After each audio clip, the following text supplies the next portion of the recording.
E aí, galera, vitória da seleção brasileira. Brasil vencendo aí a Bolívia por 5-1. 2 gols de Neymar, 2 de Rodrigo e 1 de Rafinha. E assim se inicia o trabalho do Fernando Diniz à frente da seleção brasileira. A seleção brasileira jogando livre, né, jogando com liberdade, né, assim como o treinador diz que ele dá liberdade ao jogador, né, igual o Tite, o jogador tem que jogar daquele jeitinho. Se passar um pouquinho aí da forma que o treinador quer, simplesmente o jogador muitas das vezes não é nem mais convocado, né? E parece que o trabalho do Fernando Diniz vai ser bom à frente da seleção brasileira. Eu queria que vocês deixassem nos comentários também a opinião de vocês sobre a estreia do Fernando Diniz no comando da seleção e também sobre o jogo do Neymar, que se tornou o maior artilheiro da seleção brasileira. E vamos acompanhar aqui um trecho aqui da coletiva do Fernando Diniz.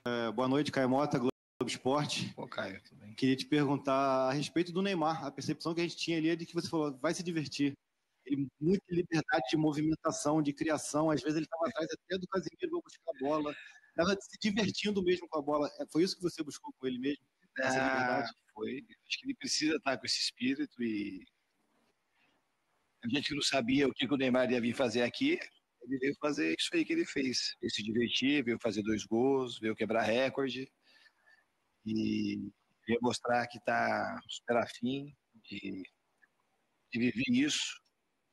É um ídolo muito gigante, você vê pela reação do público. Isso é uma coisa que não adianta, as pessoas têm que saber reconhecer e aceitar. Isso não é uma coisa, o Neymar não faz nada para ter essa adoração. É simplesmente natural pelo imenso talento que ele tem e pela simpatia, pela empatia que ele desperta nos torcedores. É muito bom poder viver isso com ele e espero e tenho muita convicção que é só o começo de um futuro daqui para frente brilhante que acho que ele vai ter aqui na seleção e também espero no time que ele tiver. Seu? O elefante aqui, só um segundo. Aproximar aqui? Vocês não estão ouvindo bem aí? O áudio tá bom? Tá? Meio baixo. Vai estourar, né? É só evitar abrir a porta e toda hora botar alguém segurando. Vamos seguir? Pode ir? Vamos, Rodrigo. Diniz, aqui na frente, Rodrigo do canal Vamos. A seleção brasileira hoje teve 80% de posse de bola. Esse, inclusive, desde que essa estatística é computada, é a maior de um jogo da história da seleção brasileira. Quero que você fale sobre a importância de estar com a bola no seu trabalho, como que você vê essa importância. E falar um pouquinho também sobre essa estatística, que é mais uma curiosidade, mas acho que representa um pouquinho do que você tem de ideia de jogo. Não, representa, para mim representa. Todo mundo sabe que eu tenho um apreço muito grande para ficar com a bola. E mais do que ficar com a bola, como a gente teve hoje, ser bastante agressivo, criativo e criar muita chance de gol. Então hoje foi o cenário ideal de ter uma posse de bola extremamente eficiente e a gente pretende fazer daqui para frente. Foi um início, a gente sabe que é um início apenas, mas a gente vai procurar melhorar em todas as frentes. A gente teve alguns erros hoje, no dia de hoje, mas os pontos positivos eles superaram muito aquilo que a gente teve de ponto negativo. Boa noite, Diniz. Bruno Amâncio, Boa do noite, ge.globo.pa. O jogo, como um todo, felicidade, torcida, aquela vibração, marca histórica do Neymar, o Rodrigo também marcando 2 gols, sendo destaque, mas a gente não pode deixar de falar de Richarlison, que busca tanto esse gol, saiu chateado, chorou no banco de reserva. Queria que você falasse se você conversou já com esse jogador e como você vai tratar esse lado mental para que ele possa voltar aos grandes momentos. Muito bom a sua pergunta. Uma coisa que eu gosto muito de fazer está no lugar certo para acontecer isso. Então todo mundo já acolheu e a torcida também soube acolher o Richarlison, ele saiu aplaudido. Você já mostra o carinho e é uma coisa que o Richarlison desperta no torcedor brasileiro, essa coisa carinhosa. E a gente vai fazer de tudo aqui para ele possa manter a tranquilidade, que ele é um jogador grandioso e a bola dele vai passar a entrar. Vai ser mais tarde. Fernando, boa noite. Ulisses Gama, site Bahia Notícias. Parabéns pelo resultado nesse começo de caminhada. O Neymar chega hoje na marca de 79 gols pela seleção brasileira. Antes desse início de ciclo sob seu comando, teve aquela dúvida se ele voltaria a vestir a camisa da seleção brasileira, a sua conversa com ele, hoje, depois desse abraço que ele te deu e a emoção dele, que representa isso tudo para essa caminhada longa aí até a Copa de 2026? Eu acho que é simbólico e muito importante do que aconteceu hoje. A vitória, que foi uma vitória por 5 gols, pelo volume de troca de passes, pela estatística da posse de bola que o seu colega trouxe de 80%. E de maneira especial, para falar do Neymar. Você estava questionando, repito, que o Neymar, alguns assim, fazia tempo que não jogava, e ele veio para fazer isso.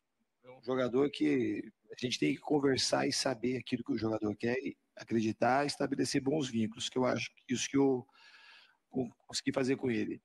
O futebol a gente tem que entender que o jogador é a obra-prima do futebol. E são os grandes ídolos e os grandes heróis que desperta nas crianças o desejo de ser jogador, de querer estar perto.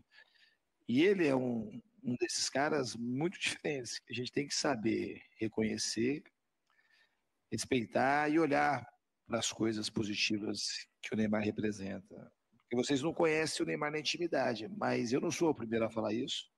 Falei isso na entrevista de ontem.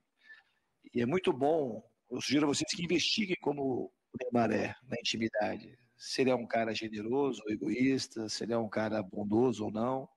Porque vocês vão ver que o Neymar é um cara que merece o respeito de todos vocês e passar isso para o grande público, porque isso só vai ajudar o futebol e vai ajudar as crianças que gostam dele.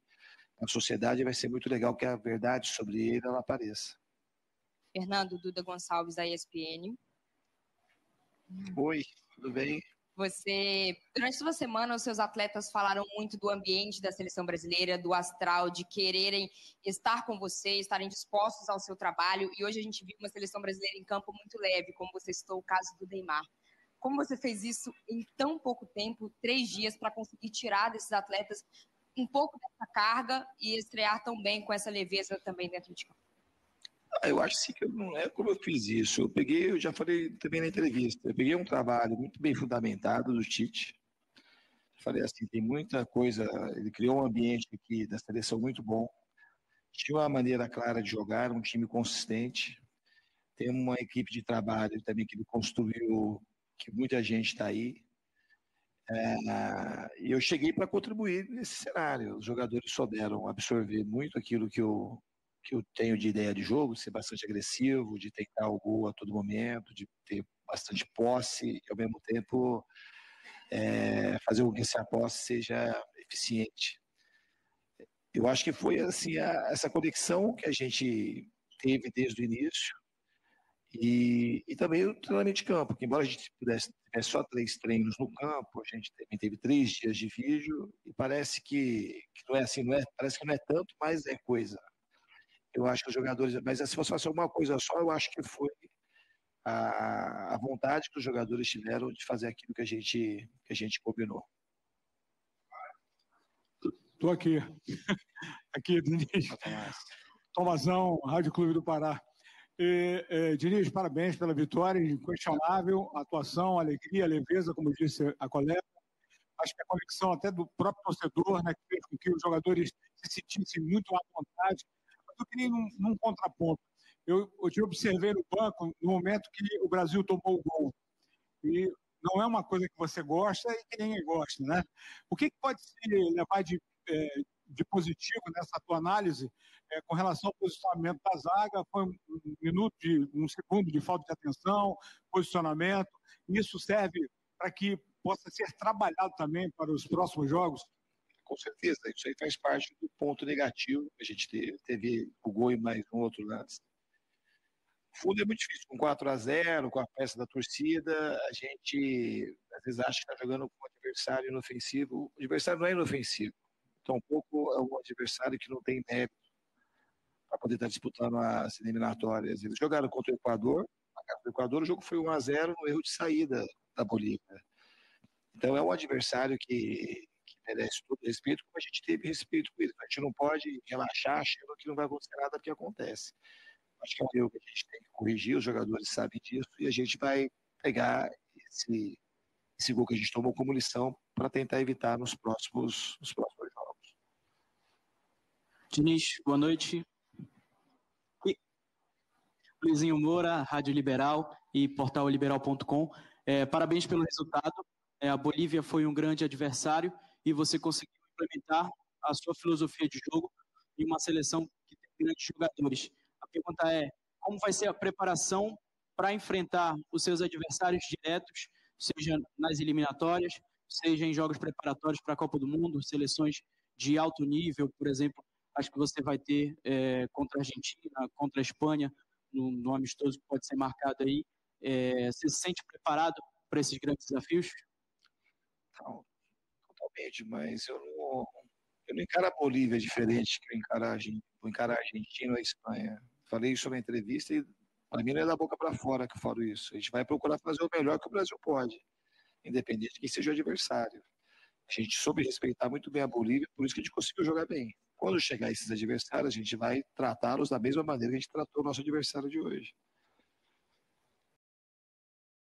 Galera, essa foi a coletiva do Fernando Diniz, né? Iniciando muito bem o trabalho na seleção brasileira. No início do jogo foi um jogo bem pegado aí pelo lado da Bolívia. Parece que a Bolívia não veio muito interessada em futebol. É um jogo bem pegado. A seleção brasileira conseguiu fazer 5 gols. Na minha opinião, poderia ter feito até mais, né? Cabia mais gols aí da seleção brasileira. O Neymar ainda perdeu um pênalti ainda no primeiro tempo, né? Que seria o primeiro gol da seleção brasileira, mas o jogador se redimiu e logo depois acabou marcando 2 gols. O Rodrigo também muito bem, né? Marcando 2 gols no jogo. O Rafinha e o Richarlison, né? Um jogador que eu tenho falado há bastante tempo, não está bem no Tottenham. De 40 jogos, marcou apenas 4 gols, na minha opinião, para um atacante. Para ser da seleção brasileira é muito pouco. Ele não pode jogar porque, jogou na Copa do Mundo, fez 2 gols. Fez mais que a obrigação dele. Deveria ter feito até mais. Não pode ficar nessa porque, ele fez um jogo bom, marcou 2 gols. Não pode. Não pode. O que importa agora é o momento. E o momento do Richarlison não é um momento bom para ele estar na seleção brasileira. Na minha opinião, não justifica a convocação do Richarlison na seleção. Não adianta ele ficar chorando após o jogo. Ficou chorando lá no banco de reserva porque não conseguiu fazer o gol. É porque não está numa boa fase, não deveria ser convocado. Entendeu? Infelizmente, para alguns jogadores, funciona e a outros não. Essa é a verdade. Na minha opinião, ele não deveria estar na seleção brasileira. Claro, se ele voltar a jogar bem, ele poder ter a chance, mas agora nesse momento não é a chance dele de estar na seleção brasileira, né? E é isso aí, Neymar batendo recorde, né? Teve aí a comemoração aí dos 79 gols com a camisa da seleção brasileira. Agora o Neymar se torna o maior artilheiro da seleção brasileira.